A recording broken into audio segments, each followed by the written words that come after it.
30,000 feet above the Pacific Northwest, passengers aboard Northwest Orient Flight 305 have no idea that history is unfolding around them. The man sitting in seat 18C doesn't raise his voice. He doesn't panic. He doesn't make a scene. Instead, he lights a cigarette, orders a bourbon and soda, and quietly hands a note to a flight attendant. At first, she thinks he's flirting. She almost puts the note in her purse. Then the man leans closer and calmly says something she will never forget. "Miss, you'd better look at that note. I have a bomb." Inside his black briefcase are 8 red cylinders connected to wires. Over the next few hours, this polite, middle-aged stranger will collect $200,000 in cash, board 4 parachutes, and then disappear into a freezing storm over the wilderness below. No body is ever found. No parachute is ever recovered. And more than 50 years later, the mystery remains unsolved. Because to this day, D.B. Cooper is responsible for the only unsolved skyjacking in American history. November 24, 1971. The day before Thanksgiving. Airports across the United States are crowded with holiday travelers. At Portland International Airport in Oregon, one passenger attracts almost no attention at all. He appears to be in his mid-40s. Around 6 feet tall. Well-dressed. Calm. Ordinary. He wears a dark business suit. A white shirt. A black clip-on tie decorated with a small mother-of-pearl tie pin. Nothing unusual. Nothing memorable. He walks up to the counter and purchases a one-way ticket on Northwest Orient Flight 305. Destination, Seattle. The price is $20.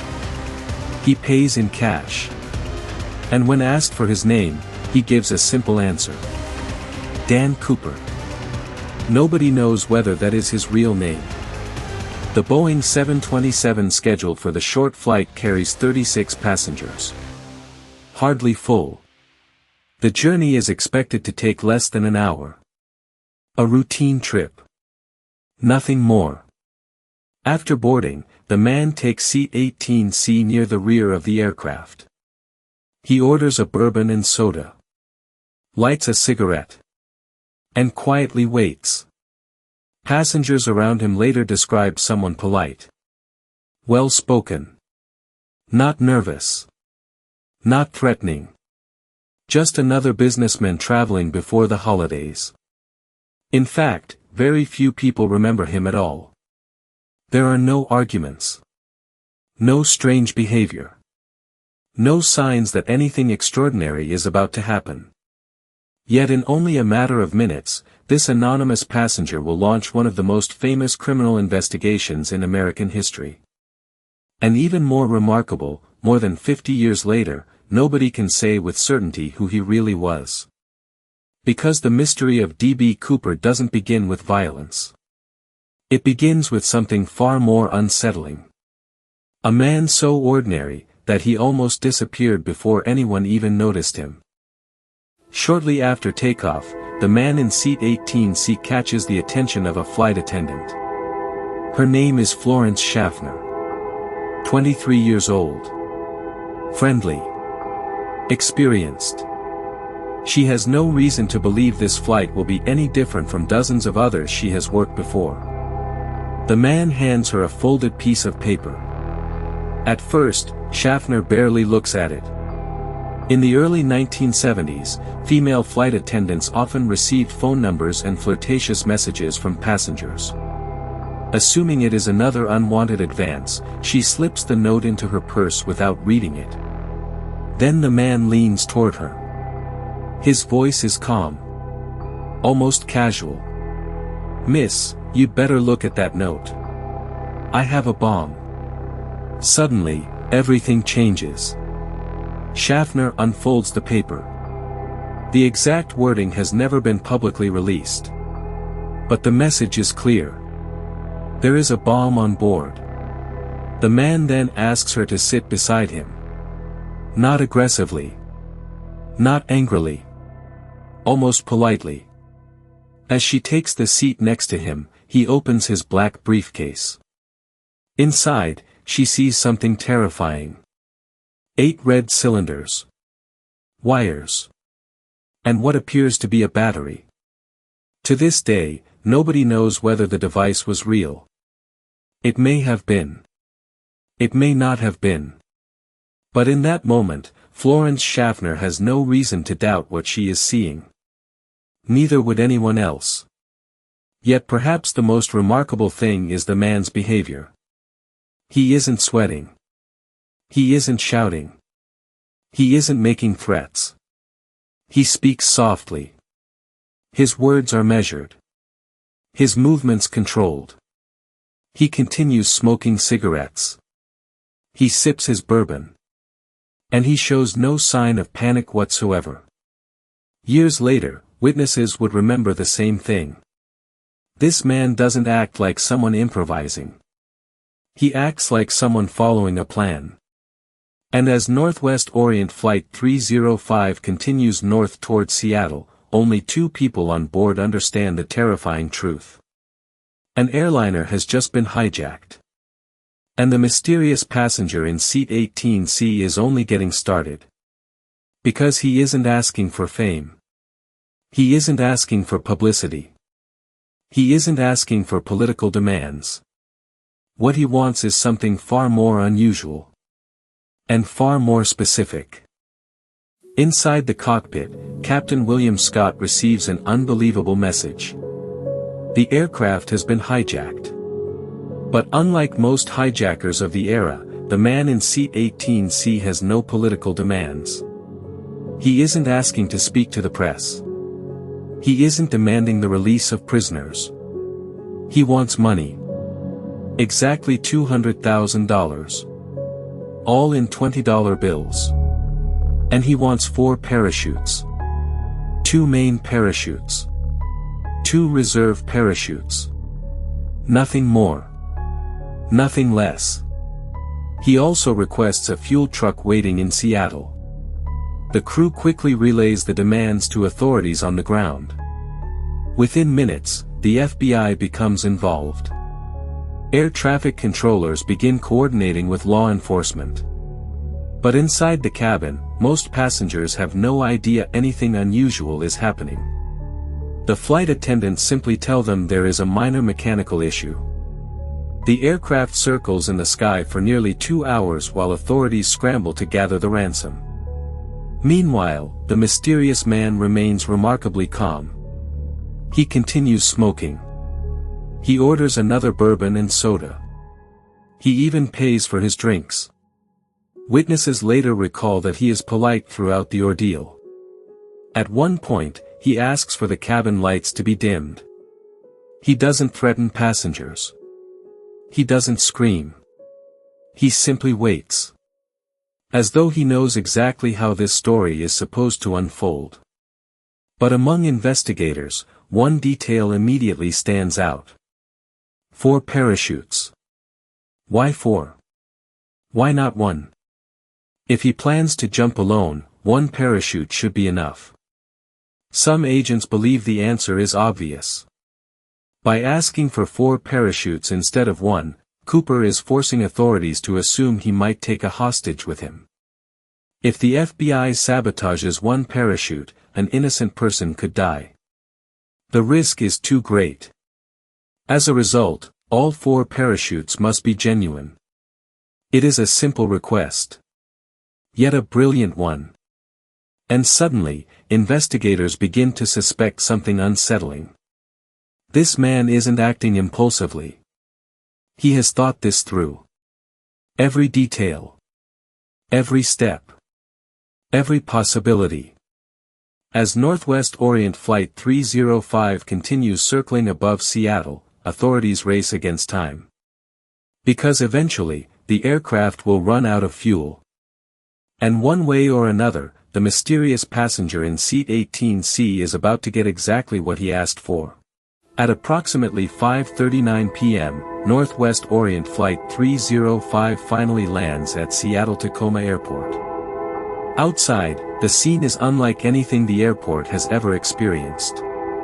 FBI agents, police officers, airport personnel. Everyone moves carefully. Nobody wants to provoke the man inside the aircraft. While the plane had been circling over Seattle, authorities had worked furiously to meet his demands. $200,000. $10,000 $20 bills.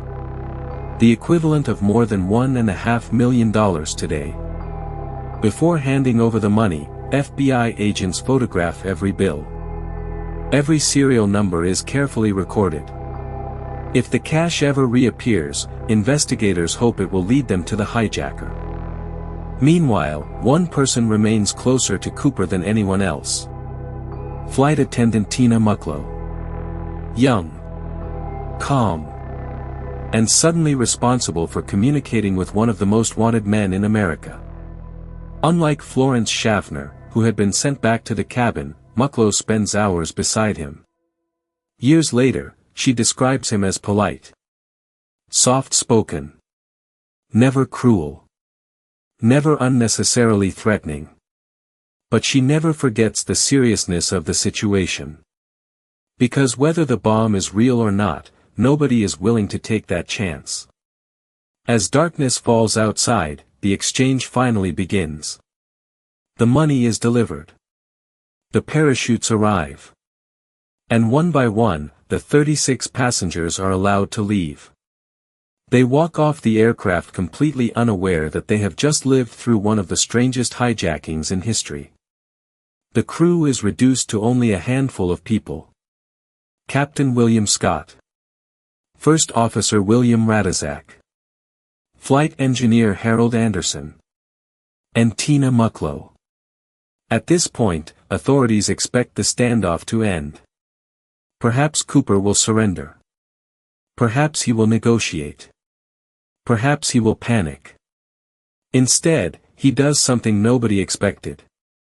He orders the aircraft back into the air. His instructions are precise.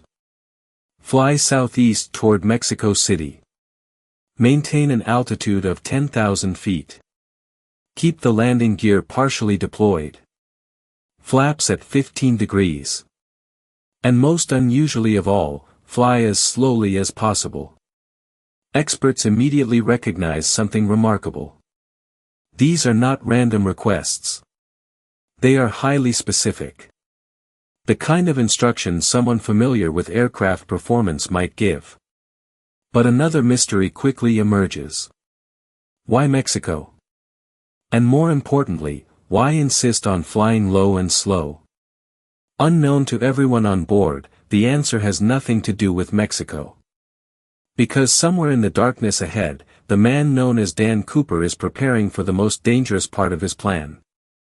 And in just a few hours, he will vanish forever. At 7:40 p.m., Northwest Orient Flight 305 leaves Seattle once again. But this time, the passengers are gone. Only 4 crew members remain. And somewhere behind them, in the rear of the aircraft, sits the mysterious man now carrying $200,000 in cash. Outside, conditions are terrible. Rain pounds the aircraft. Strong winds sweep across the Pacific Northwest. Temperatures at 10,000 feet are well below freezing. And beneath the clouds lies a vast landscape of forests, rivers, and mountains. The perfect place for someone to disappear. Unknown to Cooper, military aircraft are following Flight 305. An F-106 fighter jet flies above. Another flies below. But visibility is poor. Neither pilot can clearly see what is happening. Inside the cabin, Cooper appears calm. As always. At some point during the flight, he tells Tina Mucklow to join the others in the cockpit. She hesitates. But Cooper insists. Before leaving, she asks if he needs anything. His answer is simple. No. It is the last time anyone ever speaks to him. Safely inside the cockpit, the crew closes the door. Behind it, Cooper is now alone. Investigators later believe he spends the next several minutes preparing. He ties the bag of ransom money to his body. He puts on a parachute. And then he does something almost nobody had ever attempted before. He lowers the rear air stairs. The Boeing 727 is one of the few aircraft capable of doing this in flight. Almost immediately, warning lights illuminate inside the cockpit. The crew knows something has changed. Air rushes through the cabin. The aircraft begins to vibrate. Then, at exactly 8:13 p.m., something unusual happens. The pilots feel a sudden upward movement. A pressure change. Almost like a heavy weight has left the aircraft. It lasts only a moment. But decades later, investigators will point to that exact instant. Because they believe that is when D.B. Cooper jumped. Into the night. Into a storm. Into freezing air. Carrying $200,000 strapped to his body. Below him lies the wilderness of southwest Washington. Dense forests. Steep hills. Rivers. And complete darkness. The conditions are horrific. Heavy rain. Wind gusts approaching hurricane strength. No visibility. Even experienced skydivers would consider such a jump extraordinarily dangerous. Yet somehow, the man in seat 18C disappears. Minutes later, the aircraft lands safely in Reno, Nevada. FBI agents storm aboard. They expect answers. Perhaps even a body. Instead, they find something astonishing. The rear stairs are still lowered. One parachute is missing. Another reserve chute has been cut open. Several cigarette butts are gone. The black clip-on tie remains behind. But the man himself has vanished. No one sees him jump. No one sees him land. No distress call is received. No body is discovered. And in that instant, Dan Cooper ceases to be a hijacker. He becomes something else. A ghost. And the largest manhunt in FBI history is about to begin. Within hours of the jump, one question dominates every conversation. Did he survive? Nobody knows. And nobody has time to wonder for long. Because the FBI immediately launches one of the most extensive investigations in its history. The case receives a name. Norjack. Short for Northwest Hijacking. Hundreds of agents are assigned to the search. Military personnel join the effort. Helicopters sweep across southwest Washington. Search teams comb forests, rivers, and mountains. Investigators study weather reports. Flight paths. Wind conditions. Anything that might reveal where the mysterious hijacker landed. But there is one enormous problem. Nobody knows exactly where he jumped. At 8:13 p.m., the aircraft had been flying somewhere between Seattle and Portland. Somewhere above miles of wilderness. The estimated jump zone covers hundreds of square miles. Dense forests. Steep terrain. Rivers. Swamps. Much of it almost impossible to search thoroughly. Still, the FBI presses on. They expect to find something. A body. A parachute. The ransom money. Anything. Instead, they find nothing. No footprints. No torn clothing. No remains. No sign that anyone had ever touched the ground. As days become weeks, investigators begin interviewing witnesses. Thousands of tips pour in. Some are bizarre. Some are useless. Some claim Cooper is a neighbor. Others claim he escaped to Mexico. One person even insists he was an alien. The FBI follows every lead. Most go nowhere. Meanwhile, forensic investigators examine the few items left aboard the aircraft. One of the parachutes is gone. Another reserve parachute had been opened and partially cut apart. Several strands of cord are missing. Perhaps Cooper used them to secure the money. His black clip-on tie remains behind. Years later, microscopic particles discovered on the tie would provide new clues. Tiny traces of titanium. Rare metals. Materials associated with advanced manufacturing in the 1960s and early 1970s. Did Cooper work in aerospace? Engineering? Electronics? Nobody knows. Another potentially valuable clue disappears forever. Cooper had smoked multiple Raleigh cigarettes during the flight. He left the cigarette butts behind. Investigators collected them. DNA technology did not yet exist. Decades later, the cigarette butts themselves vanished. Lost. Destroyed. Or simply misplaced. With them disappeared what might have been the best chance of identifying the hijacker. As months pass, frustration grows. The weather had been brutal. Experts calculate that temperatures during the jump were near freezing. Winds exceeded 100 miles per hour. Visibility was almost non-existent. And Cooper had jumped wearing loafers and a business suit. Many investigators become convinced that survival was impossible.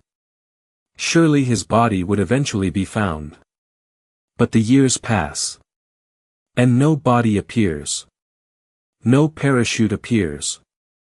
No trace of the man known as Dan Cooper appears.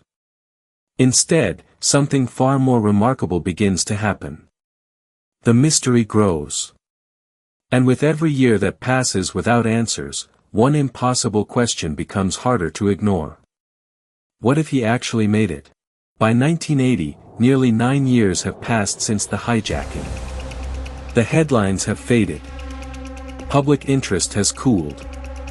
And many investigators quietly believe the mystery may never be solved. Then, on February 10, 1980, something extraordinary happens. 8-year-old Brian Ingram is spending the afternoon with his family along the Columbia River.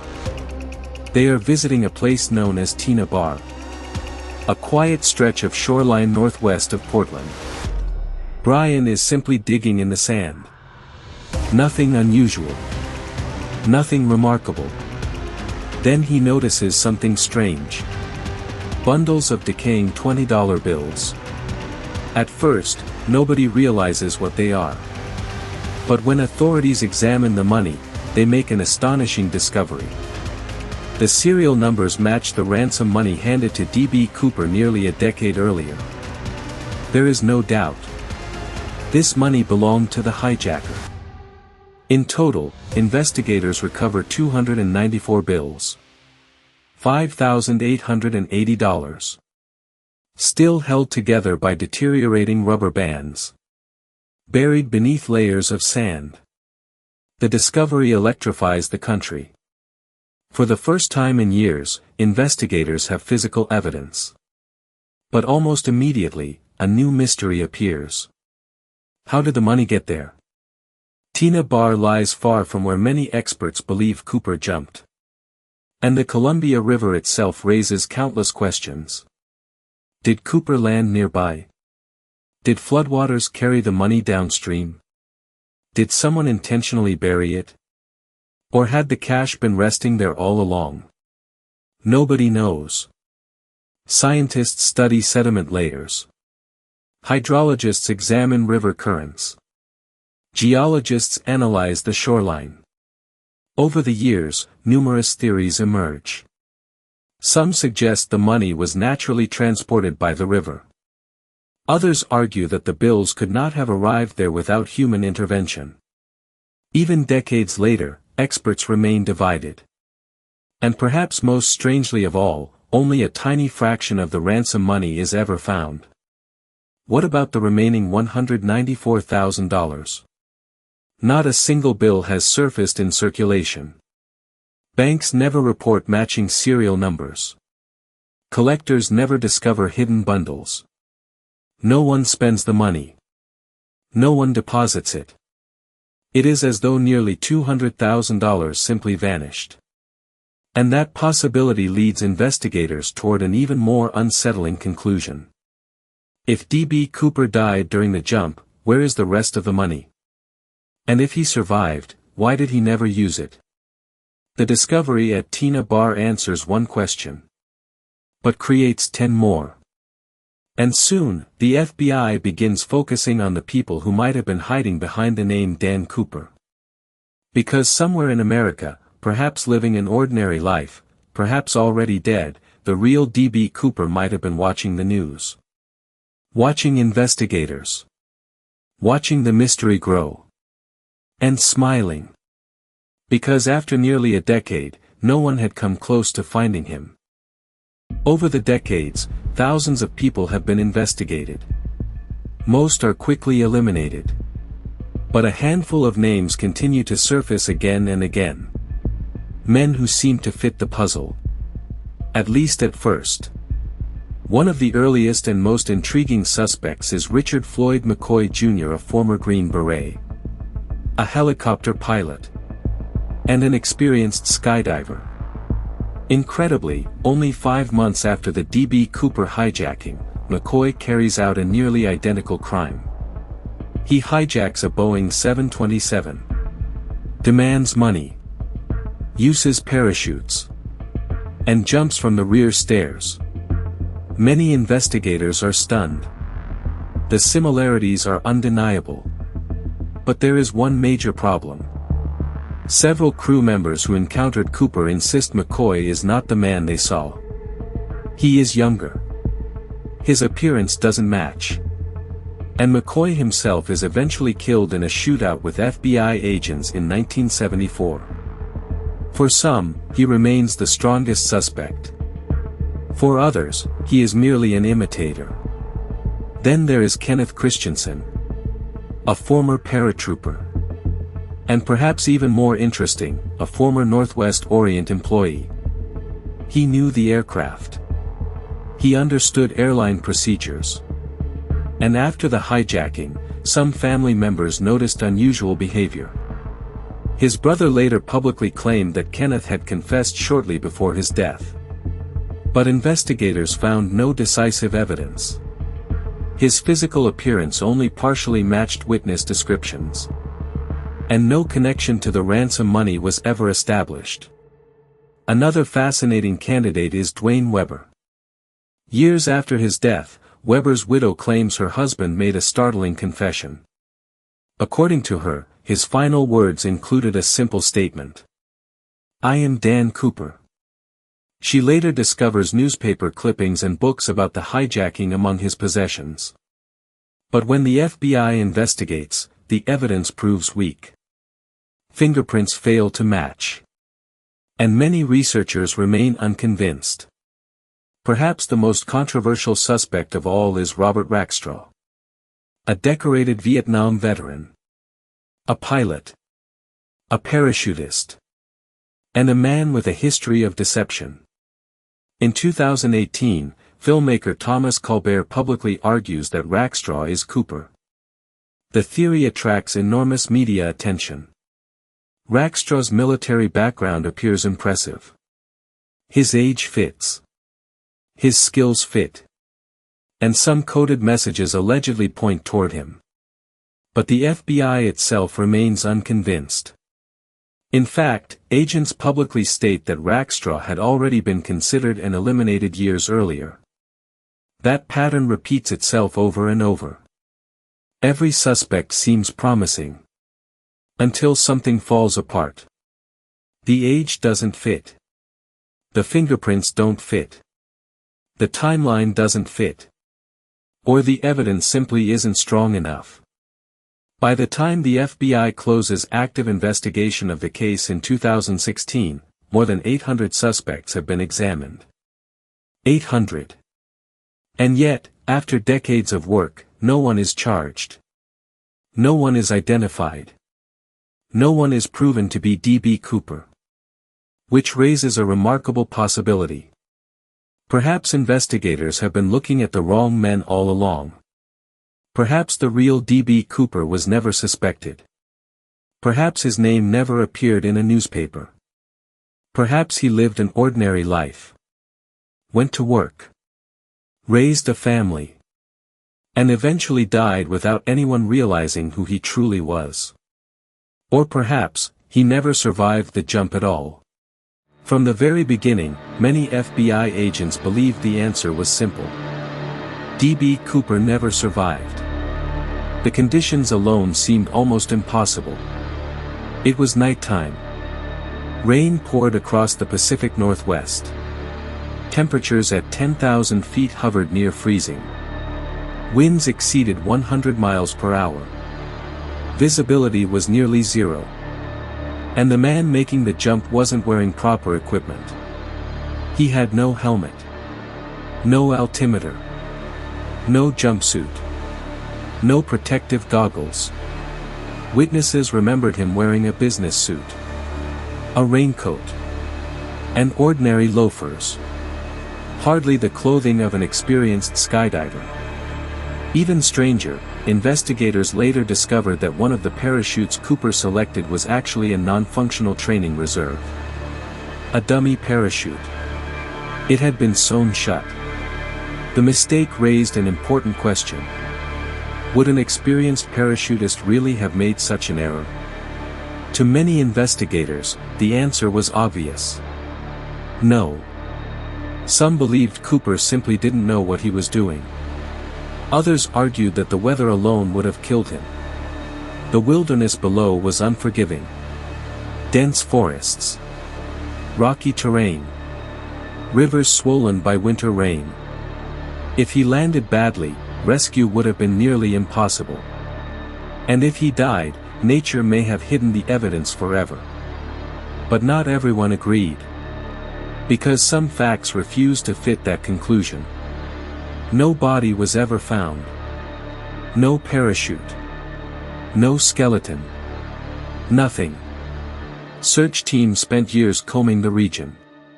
Hunters explored the forests. Loggers worked the mountains. Yet no trace of Cooper emerged. Then there was the money. Only a tiny portion of the ransom was ever discovered.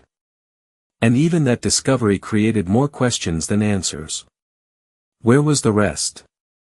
If Cooper died during the jump, why wasn't more money found alongside him? And why had none of the bills appeared in circulation? Some experts began to wonder whether investigators had underestimated him. Perhaps the business suit had been intentional. Perhaps the calm behavior on the plane reflected experience. His demands certainly suggested knowledge. His instructions to the pilots were highly specific. He understood the Boeing 727. He knew about the rear stairs. And the request for 4 parachutes demonstrated remarkable foresight. Could this really have been the work of an amateur? Others proposed an even more intriguing possibility. Perhaps Cooper had not intended to land in the exact area where investigators searched. Perhaps wind conditions carried him elsewhere. Perhaps someone waited on the ground. Or perhaps he simply got lucky. History contains examples of extraordinary survivals. People have endured impossible circumstances before. Could Cooper have joined that list? No one knows. And that uncertainty is exactly what transformed the hijacker into a legend. Because if he died, then D.B. Cooper represents one final tragic mistake. A desperate gamble that ended in darkness. But if he survived, then something far more remarkable occurred. An ordinary man boarded an airplane. Committed one of the boldest crimes in American history. Jumped into a storm carrying $200,000. And then simply vanished. No arrest. No confession. No mistakes. No trace. Which possibility is more incredible? So, what really happened to D.B. Cooper? More than 50 years later, the answer remains frustratingly out of reach. And perhaps that is exactly why the story still fascinates people. Because unlike many famous mysteries, there is no single missing piece. There are dozens. Maybe hundreds. Over the decades, investigators, historians, journalists, and amateur detectives have proposed countless explanations. Some believe Cooper died the moment he jumped. Others are convinced he survived and escaped. And both sides have compelling arguments. Those who believe he died point to the brutal conditions. The freezing rain. The darkness. The strong winds. The rugged wilderness below. The business suit. The loafers. The apparent mistake with the reserve parachute. Even many FBI agents eventually concluded that survival was highly unlikely. And yet, unlikely is not the same as impossible. Because the opposite theory raises equally difficult questions. No body was ever found. No parachute was recovered. No remains. No skeleton. No clothing. Nothing. The ransom money itself presents another mystery. Almost all of it vanished. Out of $200,000, only $5,880 surfaced. No matching bills ever appeared in banks. No large purchases were linked to the ransom. No deathbed confession has ever been supported by conclusive evidence. No suspect has ever been proven. And perhaps that is the strangest part of all. Criminals usually make mistakes. Eventually, they talk. Eventually, they boast. Eventually, someone slips. But not D.B. Cooper. If he survived, he may have accomplished something almost impossible. He may have committed one of the most daring crimes in American history, and then quietly disappeared into ordinary life. Perhaps he became a husband. A father. A grandfather. Perhaps he watched television documentaries about himself. Perhaps he smiled whenever his face appeared in newspapers. Or perhaps none of that happened. Perhaps the storm won. Perhaps somewhere beneath the forests of the Pacific Northwest, hidden by time and nature, lies the final answer. A parachute. A few remaining bills. Bones that no one has discovered. In 2016, after 45 years, the FBI officially suspended active investigation into the case. Not because the mystery had been solved, but because there were simply no more leads to follow. And so, one of the most remarkable stories in American history entered a strange category. Not solved. Not forgotten. Simply unfinished. Today, millions of people know the name D.B. Cooper. Yet nobody knows the man. No confirmed photograph after the hijacking exists. No grave carries his real name. No final chapter has ever been written. Only questions. Because on the afternoon of November 24, 1971, an ordinary-looking passenger walked into an airport and bought a $20 ticket under the name Dan Cooper. A few hours later, he stepped out of an airplane and into a storm. And somewhere between the sound of the engines, the darkness over Washington, and the endless forests below, the man disappeared. Leaving behind a tie. A handful of clues. And one of the greatest unsolved mysteries in American history. Because even now, more than half a century later, nobody knows whether D.B. Cooper died that night. Or whether he simply landed, and walked away. Before you go, here's the thing. Every week we investigate another mystery the world could never solve. Subscribe so you don't miss the next one. And here's the most important part. The next case we investigate could be yours.